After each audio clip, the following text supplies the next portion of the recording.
Chairman साहब, अज मैं विशेष तौर समुचे जगत दे विच जिहड़े साडे पंजाबी वीर पंजाबी दे विच एक अपने नुमाइंदे की गल सुनना चाहते हैं, उन्हां नूं संदेश हिंदुस्तान की पार्लीमेंट तो पंजाबी विच देना चाहना।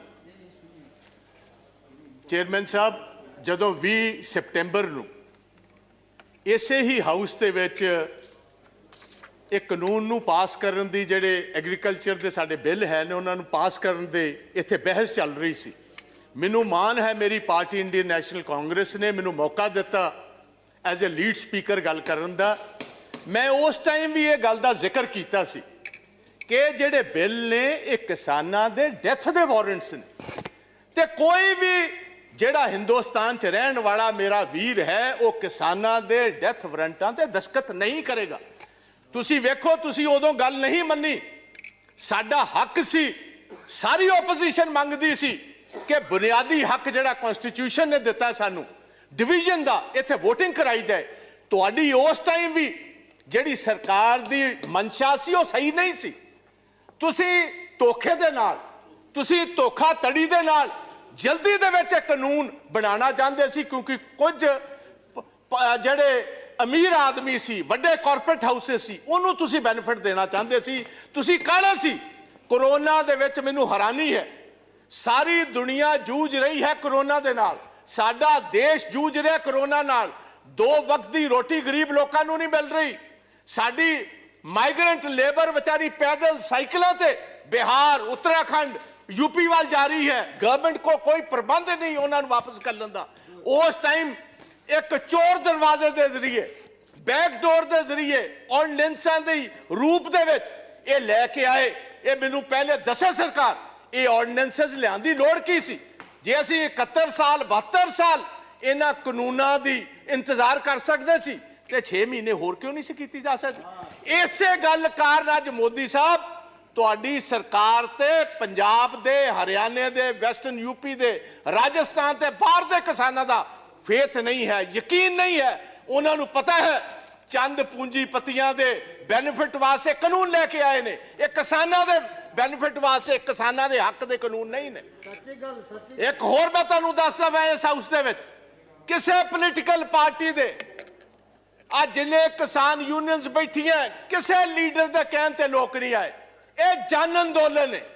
हर घर दे विच अपने आप लोकां ने अपने ट्रैक्टरों विच डीजल पाया। हर पंजाब के किसान ने फी एकड़ 500 रुपया इकट्ठा करके ये सारे किसान यूनियन के लीडर्स नूं दिता। मैनू अफसोस है इस हाउस च कहना पैंदा, मनोज जी 1971 दे विच बांग्लादेश की लड़ाई दे विच असीं 93,000 पाकिस्तानियां नूं एज वॉर प्रिजनर्स लिया सी। 2 साल असीं उन्हां नूं रोटी भी दिती, पानी भी दिता, बैडिंग भी दिती, लॉजिंग भी दिती। अज असीं अपने किसान वीरां नूं बिजली कट दी, अज असी इंटरनेट कट दिता, असी अज उन्हां तो पानी कट दिता, असी उत्थे तवारा बार्ब्ड वायर्स ऐ लगा दित्तियां जिस तरह 1960 दे विच बर्लिन वॉर बनाई जा रही है, एक वॉर प्रिजन बनाया जा रहा। अफसोस ना कहना पैंदा है, दुनिया की सारे वड्डी डेमोक्रेसी है। ये चीज़ां अफगानिस्तान विच वेखियां सी, ये चीज़ां इराक दे विच सदाम हुसैन दे वेले वेखियां सी, ये लिबिया दे विच कर्नल गद्दाफी वेले वेखिया सी, ये युगांडा दे विच इदी मीन वेले वेखिया सी, ये महात्मा गांधी दे देश च कदी किसी ने सपने विच भी नहीं वेखिया जो साडे किसान वीरां नाल हो रहा। साडियां मातावां, साडियां भैणां, साडे बच्चियां समेत अज दिल्ली दे बार्डरां ते बैठियां ने। तुसीं उत्थे ओह रूप दिता जिस तरह कॉन्सनट्रेशन कैंप्स नूं देना हुंदा। कल 12 पार्टियां दे लीडर गाजीपुर गए, पुलिस ने अंदर नहीं जान दिते। किस किस्म की डेमोक्रेसी हिंदुस्तान। पार्लीमेंट सैशन इन ऑपरेशन होए, तुसी पार्लीमेंट लीडर्स नूं उत्थे जाण दी इजाजत ना दो, इहनूं असीं डेमोक्रेसी कहने। तुसी कहंदे हो साडे ते विश्वास करो।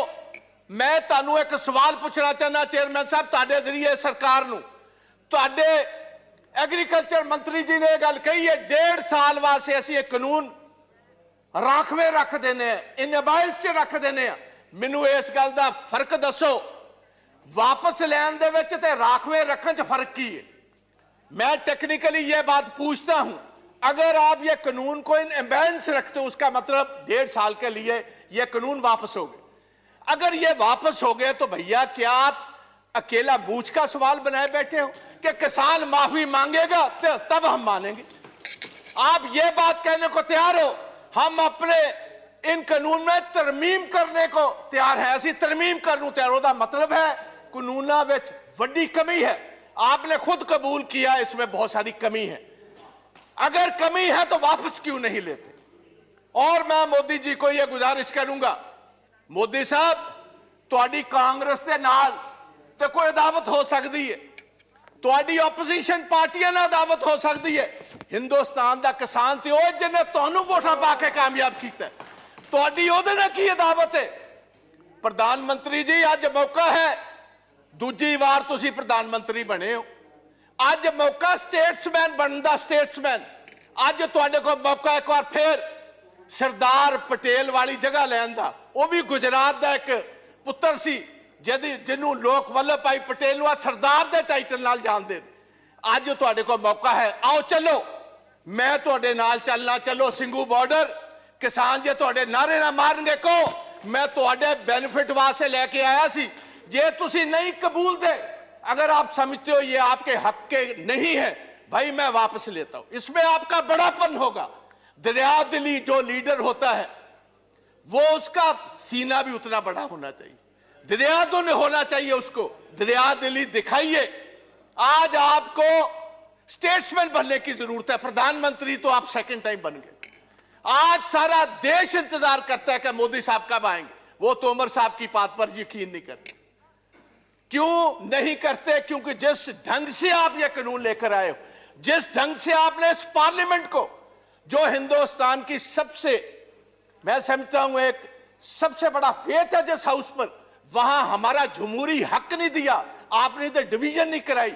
उसका मतलब था आपको जल्दी कौन सी बात की? आप मैं अपने पंजाब स्टेट की गल करना जहां साहब,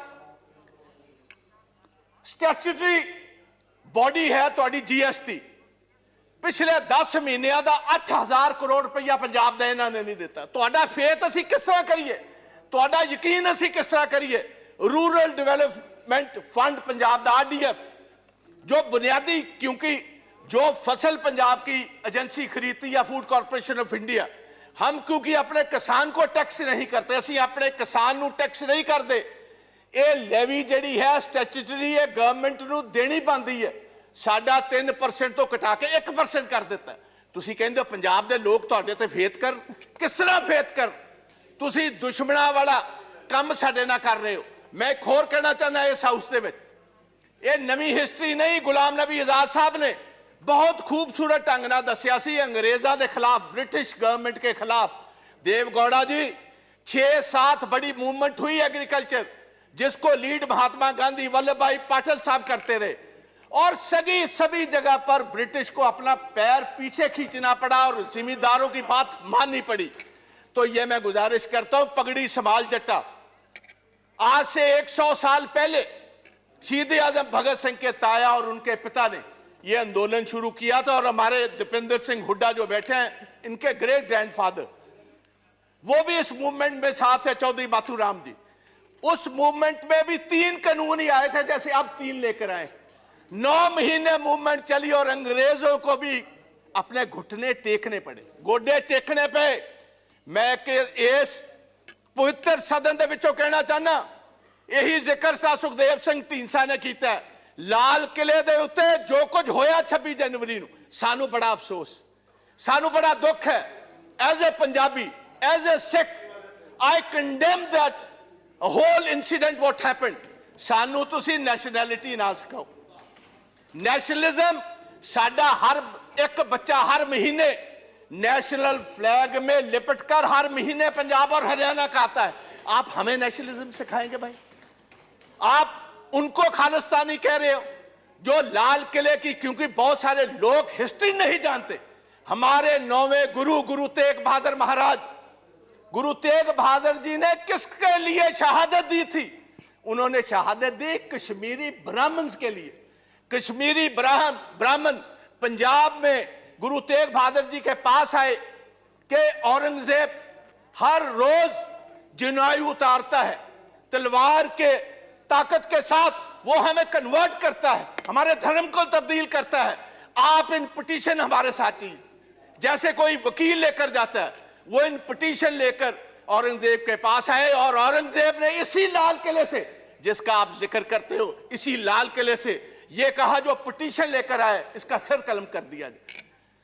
वहां उनकी शहादत हुई और उनकी शहादत की याद में जो शीशगंज साहब, शीश कहते हैं गले को, उनकी याद में शीशगंज साहब गुरुद्वारा जो खड़ा है वो हमारे हिंदू ब्राह्मण कश्मीरियों की वजह से यह शहादत हुई। और आप हमें खालिस्तानी कहते हो। मेरे अपने पिता जो फॉर्मर मिनिस्टर थे, 5 लोगों के साथ पंजाब में 1987 में उनकी शहादत हुई। मेरे अपने बड़े भाई जो ब्रिगेडियर हैं इंडियन आर्मी के, retired, he was the one who was commanding the 192 mountain brigade, जिसने देश के लिए ये टाइगर हिल जीती। He was commanding 192 mountain brigade. आप हमें खालिस्तानी कहते हैं, आप हमें कहते हो एंटी नेशनलिस्ट हैं ये लोग। और मैं ये चाहूंगा on the floor of the house, I demand कि इधर एक सुप्रीम कोर्ट का सिटिंग जज टाइम बाउंड एक इंक्वायरी करे 2 महीने में, ये बताए वो कौन सी ताकतें हैं जिन्होंने, क्योंकि ये जितनी किसान जथेबंदियां हैं इनको टाइम दिया गया था 10 बजे सभी स्टार्ट होंगी दिल्ली के इर्द गिर्द जलूस जो एक पुलिस के साथ, और 8 बजे कुछ शरारती एलिमेंट्स को यह इशारा कर दिया गया कि जो आपको दिया हुआ रूट है उस पर चलने की जरूरत नहीं, आप तोड़ो इस रूट को, बैरिकेडिंग तोड़ो, सीधी आईटीओ पर पहुंचो। आईटीओ से लाल किला तो बहुत सारों ने देखा ही नहीं था। और एक ये भी बात मैं हाउस में बताना चाहता हूं, ओ भैया ये लाल किले जिसकी आप बात करते हो, ये जिस आपको पता मुगल राज में ये स्थापित हुआ है, और 300 साल पहले जो गुरु तेग बहादुर जी की कुर्बानी है, उसके बाद गुरु गोविंद सिंह महाराज, उनके 2 बड़े साहबजादे शहीद हुए। छोटे 2 साहबजादों को जिंदा दीवारों में चिन दिया गया। अगर गुरु गोविंद ना होते इस देश की एक शक्ल ही और होती। आप हमें कह रहे हो, किसी को गद्दार कह रहे हो, किसी को आप एंटी नेशनल कह रहे हो। पहले सोचना, और ऐसा मैं गुजारिश करना चाहूंगा गवर्नमेंट, ऐसा काम मत करो। दुश्मन हमारे बहुत हैं, जो हमारी फॉरेन पॉलिसीज हैं। आप पाकिस्तान को तो छोड़ ही दीजिए भाई, सारा अरब वर्ल्ड आपके खिलाफ, चाइना आपके खिलाफ, रशिया आपके उल्ट चल रहा है। जाकर आपने वोट ट्रंप की मांगी, बाइडेन आपके खिलाफ। वो आपके साथ भाई कौन है? अगर कुछ आपके साथ नेशनलिस्ट लोग हैं, आप उनको भी तोड़ना चाहते हो, उनको भी डराना चाहते हो, उनको भी धमकाना चाहते हो, ये कभी नहीं चलेगा।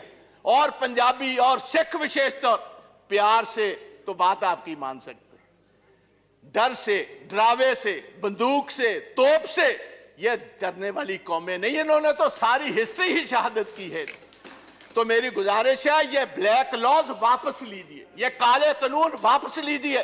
प्रधानमंत्री जी आप कहते हो मैं एक कॉल अवे हूं, भाई किसी के पास आपका नंबर है? किसके पास आपका नंबर है?